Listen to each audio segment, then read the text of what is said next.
Right, okay. This talk is about an early modern family and their monumental habit. Between 1502 and 1587, the Farnham family of Quorn, Leicestershire, commissioned 9 memorials for 3 generations, including 2 second sons. 8 of these are in what is now called the Farnham Chapel, St Bartholomew's, Quorn. The other is at St Mary's, Staunton. By any early modern family standards, this is a lot of memorialising. What is also surprising is that the Farnhams were neither particularly prominent within the honour community of Leicestershire, nor were they especially wealthy, which leads us to ask why they've engaged so enthusiastically in this activity. We must also bear in mind that in the East Midlands there was neither a member of the aristocracy in residence, nor was there a dominating monastery. So the squirarchy enjoyed a much higher profile than they might elsewhere. However, within the honour community of the East Midlands, the Farnhams were not especially important. So we have to ask, why at all, and why thus? Whilst exploring these lovely monuments, I will also share with you some of the issues when researching such monuments. In my experience, the more I have found out about them, the more the water has been muddied. These are complex objects with confusing and sometimes conflicting messages. There are still some very interesting unsolved conundrums. This is a plan of the church. I'm afraid it's my drawing, so you'll have to put up with the somewhat sketchy sort of look of it. But anyhow, don't worry, you don't have to remember it all. I will be referring back to it every so often. I will argue that the close examination of these monuments within the context of wills and other documents, their location both in the church and within the locality, the other monuments, and the changes in the family fortune might provide us with an explanation for this family's memorialising behaviour. At this point, I'll state the obvious. No one has to have a monument, and the majority of the squirarchy don't. In fact, the majority of the nobility don't. These monuments are expensive, and this family is not ridiculously wealthy.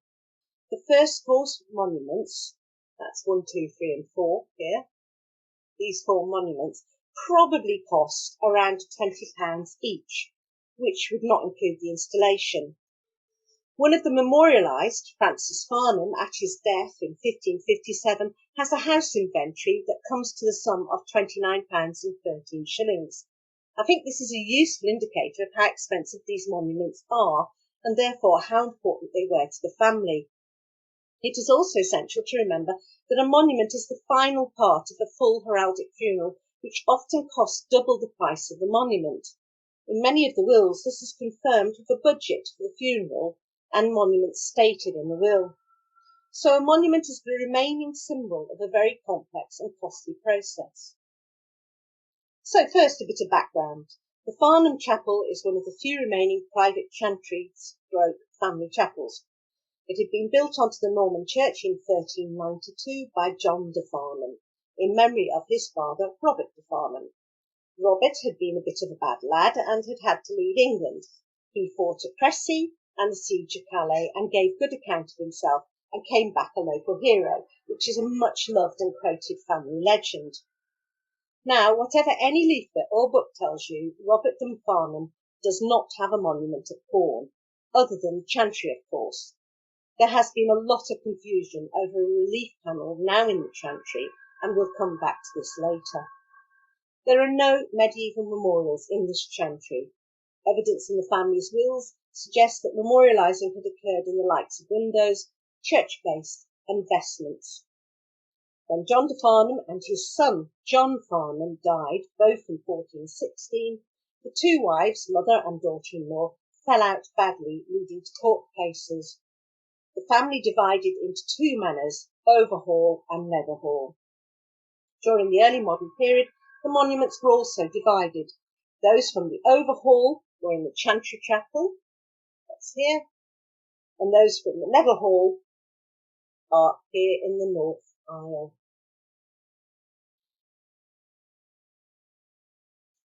And this is how I will refer to them throughout. even though the chantry became a family chapel and the halls eventually changed their names.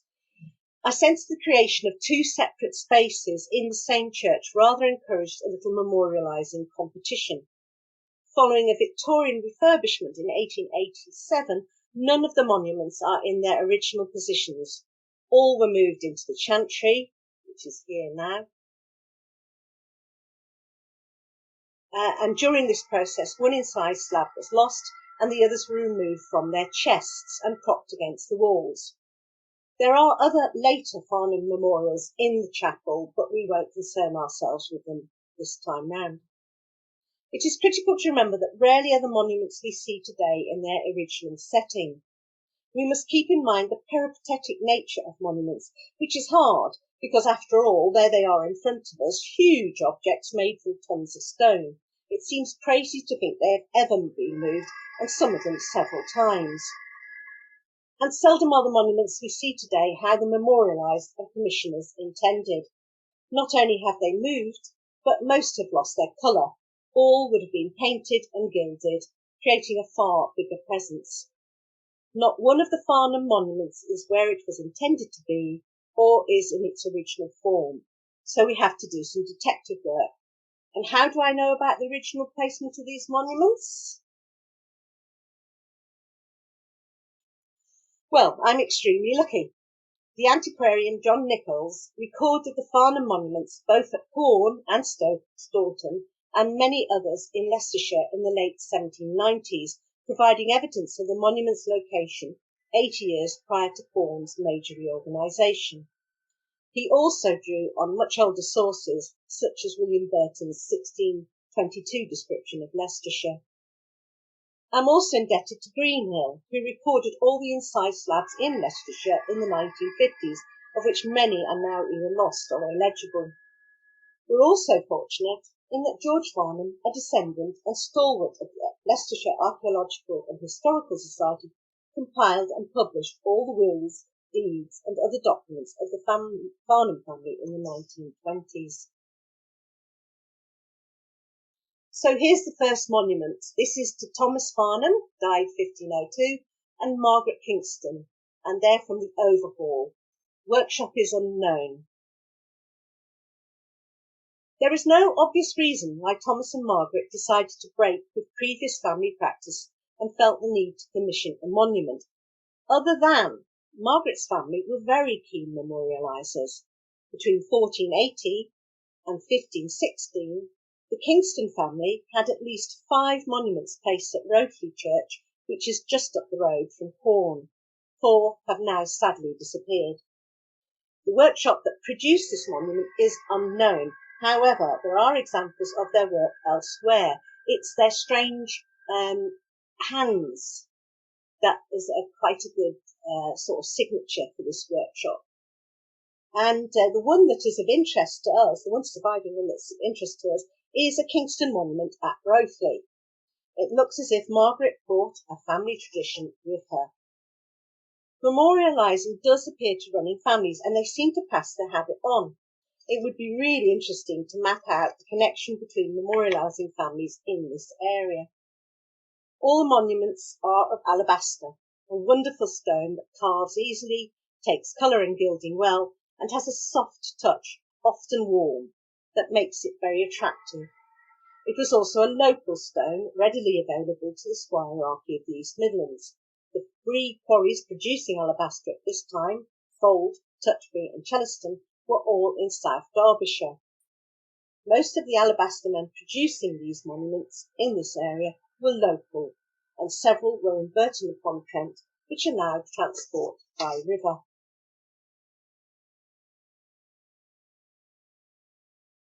So the next 3 monuments, in the plan you'll see 2, 3 and 4, are all incised slabs from the Royley workshop at Burton-upon-Trent. 2 were in the chantry and 1 in the north aisle. They were all chest tombs with the incised slab on top. They would have had a far greater presence in the church than they do now. We know that another incised slab from this period, this one here, that's right, was in a very bad condition when Nichols recorded them. Nichols suggests it is for a Thomas Farnham, but which one? This family seems to be a little short on first names. Out of the 15 individuals encountered in my research, there are 3 Roberts, 4 Johns and 5 Thomases, which does rather make it very confusing to keep track of who's who. Having the incised slab now all upright against the walls does make it easier to see how similar they are and how they make visual reference to each other. But of course, we were never intended to be able to stand face to face with any of the Farnhams. This is important. We, the living, cannot engage directly with the memorialised. Though present through their monuments, they are no longer in the world. So, this is the second monument, William Farnham and Dorothy Neville, and they're of Never Hall. And that, as I've stated before, is a Royal Workshop slab. This monument was the first of the Royal monuments and is placed in the North Aisle.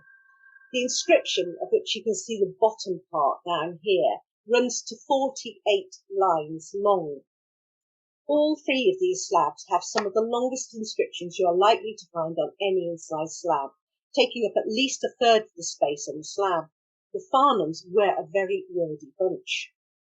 And they're all at pains to convince us that they were modest, upright, worthy, helped the poor, didn't oppress their tenants, were fair to their equals, provided for their children, were patient and gave good counsel. Of course they may not have been, but this is what they believed they should have been.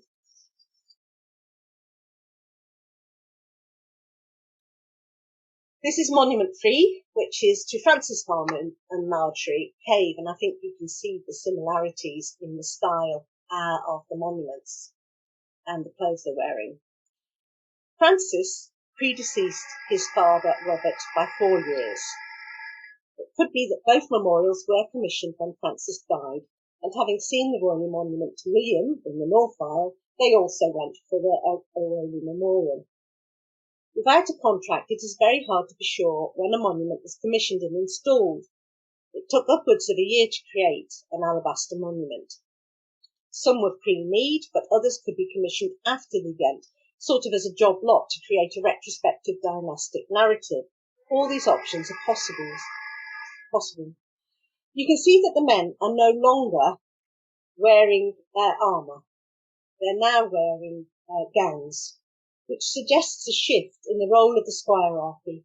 The Farnhams were lawyers, and most were also MPs. They're part of the move towards the professionalisation and regulating of the legal trade that occurred at this time. The Farnhams went to Oxford and then Middle Temple. It was at this time that it became established practice to send sons to Oxford or Cambridge, not just for general humanistic ideal of education, but for the eldest sons it was useful because they would have to manage estates a little bit, and a little bit of law would be useful because this was a very litigious society. And for the younger ones, they could acquire a profession and make advantageous friendships and connections. The Farnhams may not have been one of the most powerful families in the area, but they did have an important role to play. Wills and other documents show that they are connected to and friends of the wealthier, more influential families of the time, the Beaumonts, Shirleys and Hastings. And it is not just the powerful families. The Farnhams are connected through marriage to most of the other families in the area, through daughters and sisters marrying second and third sons, etc. And then, of course, when you include second and third marriages, which were quite common at this time, it all makes for a very close-knit, tangled community.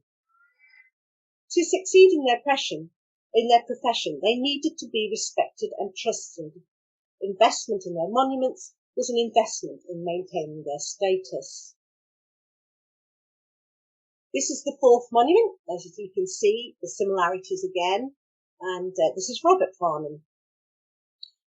Robert was the father of Francis. It's a bit complicated because the son predeceases the father, but anyhow. It's probably a good time to remind ourselves that churches were not the open spaces they are today, where we can wander around freely. The early modern church was a collection of exclusive spaces chapels for guilds, chantry chapels, the nave for the secular, and the screened-off chancel for the clerics, etc. OK, this was all in flux at this time, but even after the Reformation, family aisles stayed separate, and the Farnham chantry remained closed off for most of us until the 21st century. These monuments were meant to impress the members of the honour community, and access was by invitation. The rest of us, ordinary hoi polloi, we could poke our noses through the railings because it was quite enough to know that they were our betters. Monuments not only confirmed the status of the memorialised, but also the viewers, who would be able to read the Latin inscriptions, tease out the rebuses, and understand the heraldic devices. They would have understood so much more than we probably do today. Robert died in his 80s. He'd been a very successful lawyer in London. He didn't return to Quorn until in his 40s when he married and applied himself to the expansion of the family estate. So let's, wrong way. So let's recap. In 1562, we now have 4 monuments. 1, 2, 3, and 4. 3 in the chantry and 1 in the North Aisle. You'll notice from the plan that the 5th Farnham monument, this is this one mentioned here, is in Stilton. And that's the one we will look at next. So here we have it. This is Thomas Farnham's monument and Helen Challoner. I don't know why I didn't put her name on there, but there we go. So this is Thomas, who is the second son of William Farnham of Netherhall. Thomas Farnham was probably the most successful of all the Farnhams. He was an MP and became Tenor of the Exchequer in 1552. He bought the Netherhall Farnham lands in Quorn from his older brother John for £80. We shall meet John later. And he invested hugely in the Quorn estates. Interestingly, he bought the Farnham Chantry Chapel from the Crown. This was at the time when chantry chapels were being closed and threatened, although this is not where his side of the family came to rest. He also bought the old Abbey land and lands in Staunton, a bit further up the Soar Valley from Quorn in 1561. At the time of his death in 1562, he had 2 daughters, 4-year-old Catherine and baby Anne.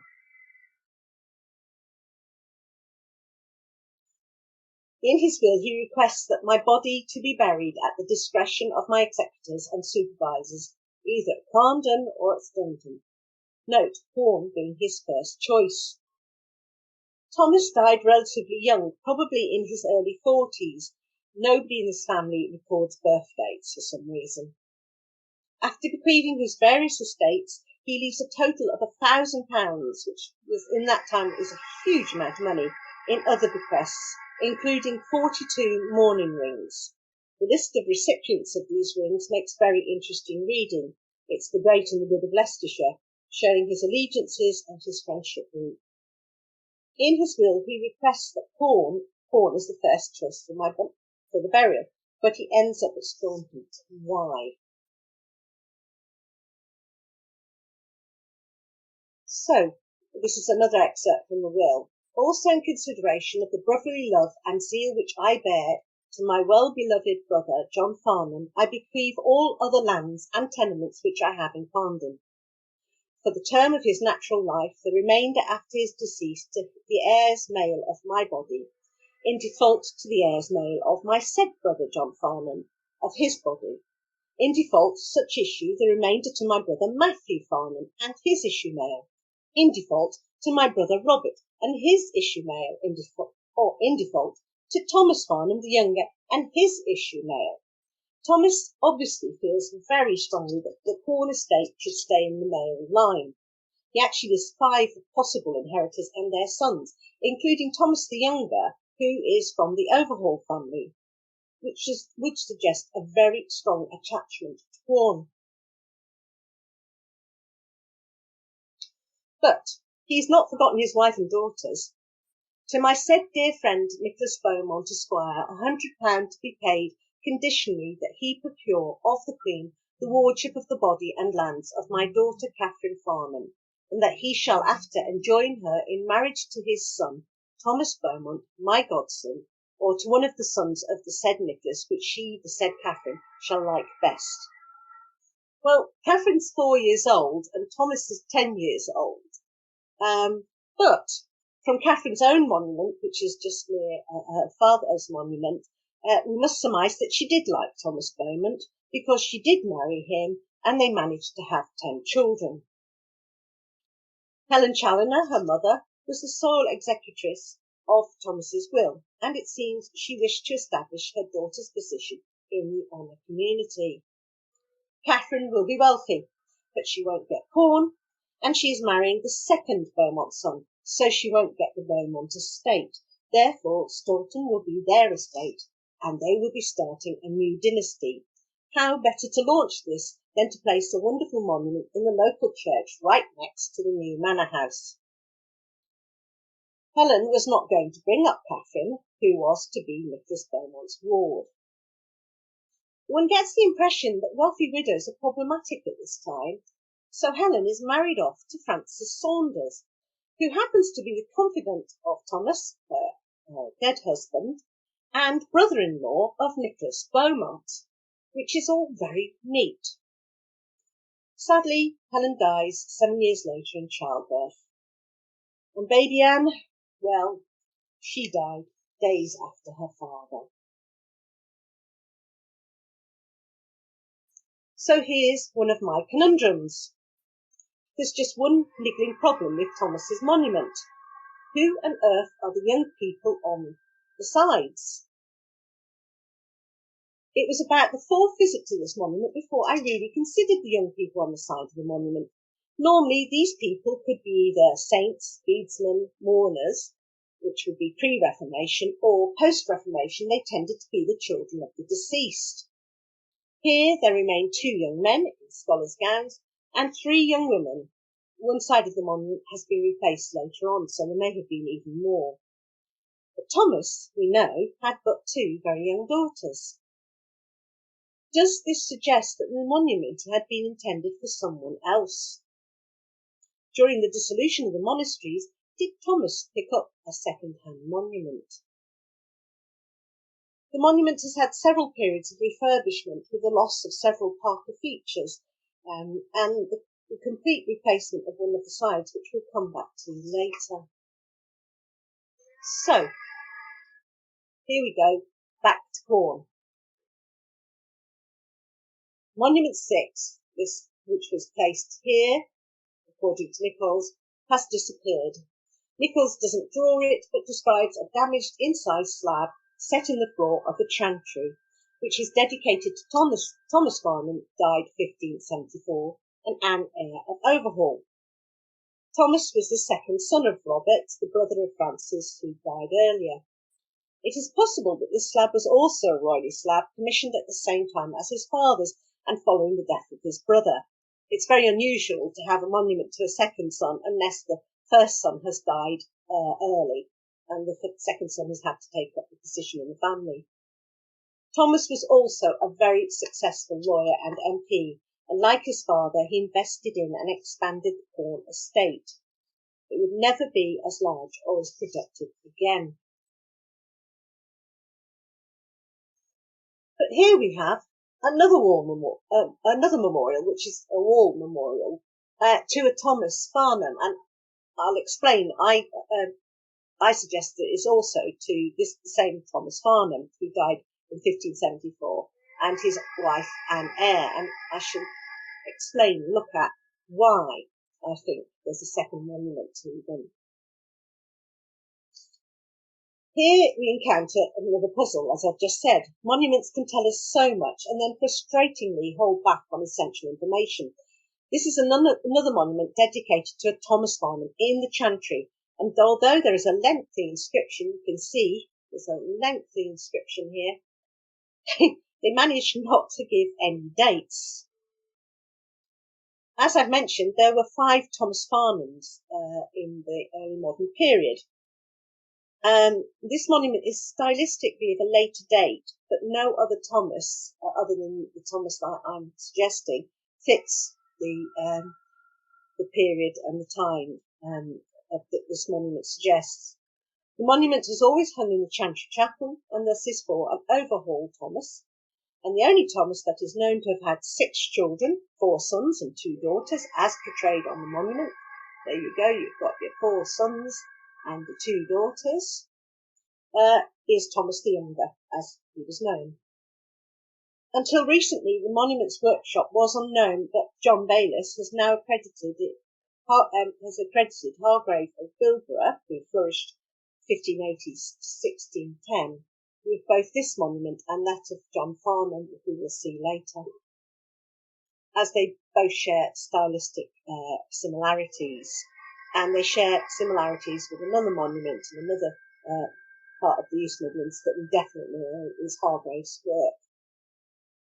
So, given the dates of Hargrave's workshop, which is a little bit late for Thomas Farnham's a monument for him, the only reasonable explanation is that many years later, when Adrian, Thomas's son, came of age, and he was living in Quorn, witnessed the erection of the new monument in the north aisle for John Farnham, the monument we're going to look at later. He decided he wanted something more substantial for his father. Adrian was only 4 when his father died, and his mother was married off very rapidly and thus left the area. Perhaps as the chantry chapel was now crowded with 3 chest tombs and a slab on the floor, which perhaps was already damaged, Adrian settled on a wall-mounted monument next to his father's slab. This still leaves us asking why Adrian chose to portray his parents with himself and his 5 siblings as young children, none of whom, other than Adrian, are recorded as having survived infancy. However, the inscription is still in the same tone as those of the other Farnhams so far. Thomas was modest, upright, worthy, helped the poor. You get the idea. Adrian did not become a lawyer. He is reputed to have enjoyed his inheritance. He lived the life of a country squire to the full. He refused to attend the coronation of Charles I and take up his knighthood because this would have entailed costs. He settled down at Quorn, confined himself to county business, and commissioning this extra monument for his father in response to seeing John's monument across the way probably fitted well with his definition of his role in the county. When Adrian died, he left 5 sons and 3 daughters, and huge debts. The overhaul estate was never to recover. Adrian has no monument.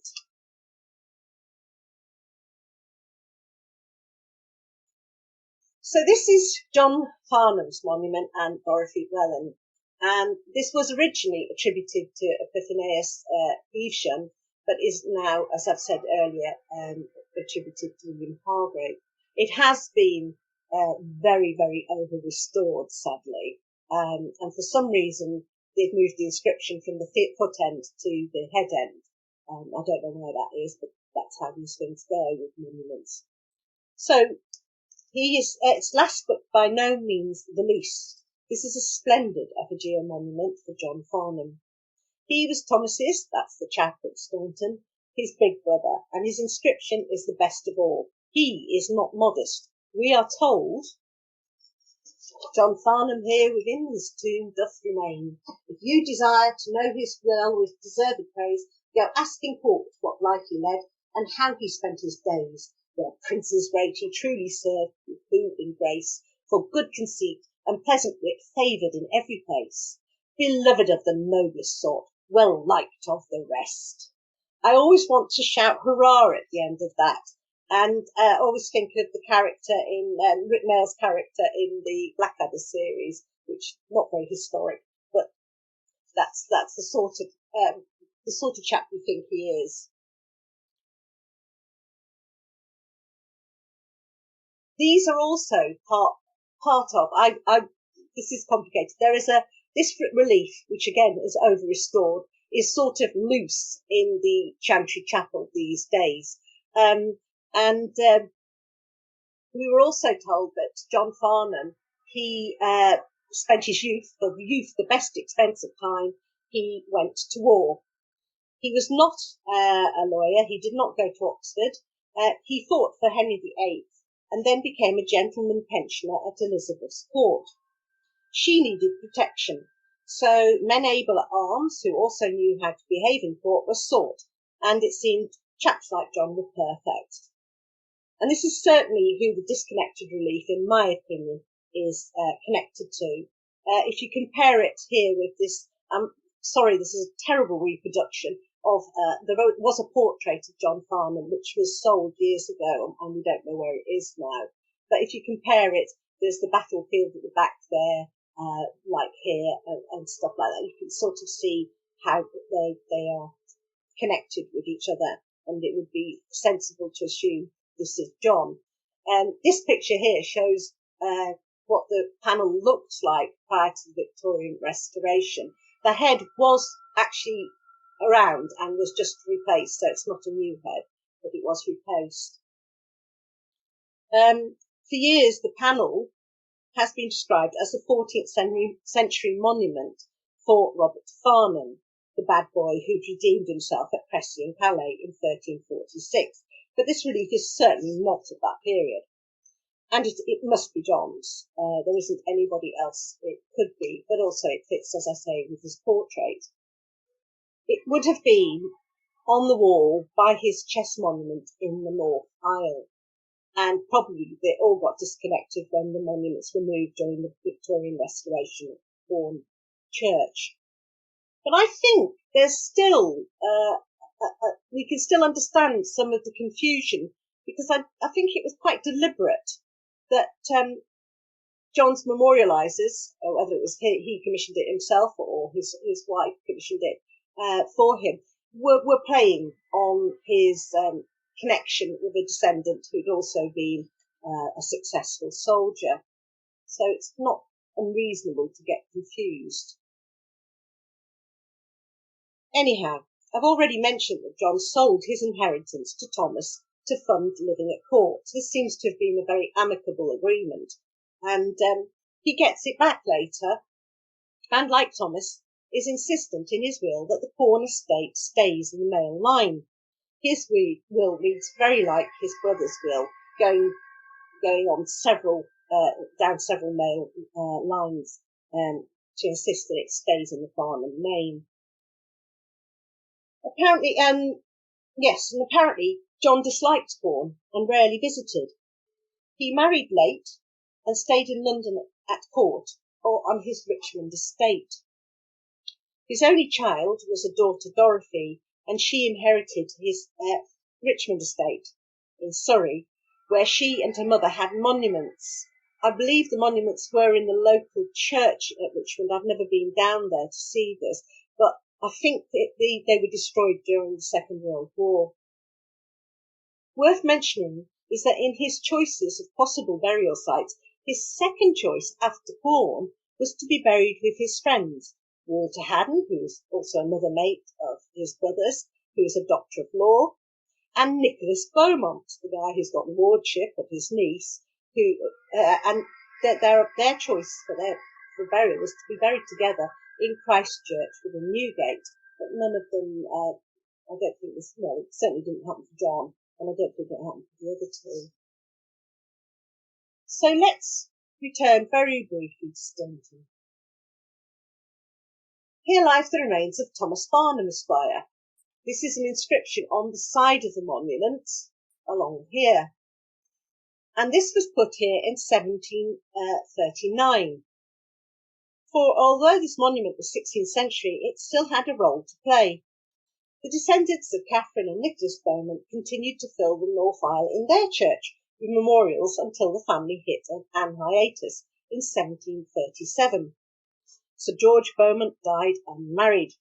He left his estate to his sisters, Arabella and Christiana, who are two of the people who have commissioned this inscription on the side of the monument, and to their nephew, who is by a third deceased sister, William Busby. William became the Lord of the Manor, but he does not have the Beaumont name. So what better way to decide to better time than to dust off Thomas's monument, give it a bit of a refurb with a new inscription, and set it to work once more. in maintaining a family's status. William's daughter, Anne, married an Anthony James Keck, and the estate became theirs, with the Keck memorials later set into law surrounding the Farnham Monument. So one of the points I'm making is that monuments, they work together and they sort of accrue, and there's added value with each monument put next to each other. It's sort of creating a dynastic presence in some of these situations.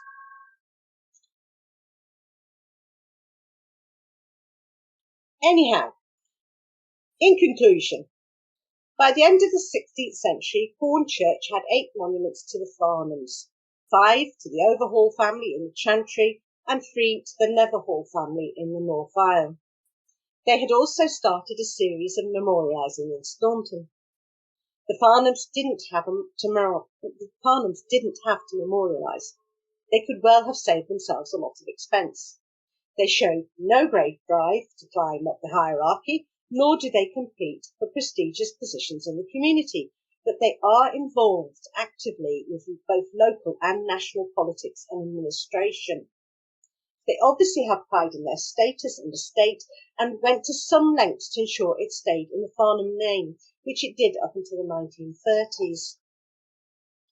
And in fact, the Farnhams are still responsible for the Chantry Chapel.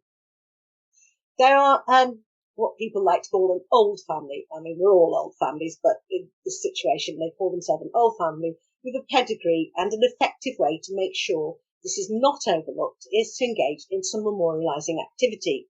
It would never have gone unnoticed. There was the competition between the two sides of the family to goad them on, and a battle of words between the generations as to what makes a worthy man. One wife brings the practice into the family, and another uses it to establish her daughter's dynasty. They were obviously very aware of how much a monument could do for them, and the flurry of memorialising in this period suggests they weren't the only family of the lower ranks, the squirarchy, that realised this. Thank you for listening.